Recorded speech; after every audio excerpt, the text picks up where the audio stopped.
আপনারা জানেন যে জাতিসংঘের মহাসচিব বাংলাদেশ সফর করছে এবং উনি গতকাল রোহিঙ্গা রিফিউজি ক্যাম্পে গিয়েছিলেন। আজকে আমাদের সালাউদ্দিন সাহেব দ্বারা কনসেনসাস কমিটি যেটা আছে তার সাথে এবং বাংলাদেশের স্থানীয় রাজনৈতিক দলগুলোর সাথে বসেছেন।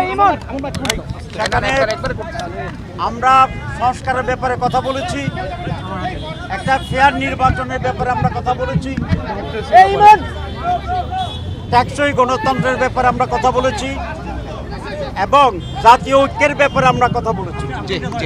এবং সেক্রেটারি জেনারেলও আমাদের বক্তব্যের অধিকাংশই সমর্থন করে বলেছেন তিনি বাংলাদেশের সিদ্ধান্তে আমাদের কাজে উনি সহযোগিতা করবেন, সুষ্ঠু নির্বাচন ব্যাপারে আশাবাদী এবং ওনাকে আমরা জামাতের পক্ষ থেকে ধন্যবাদ জানিয়েছি।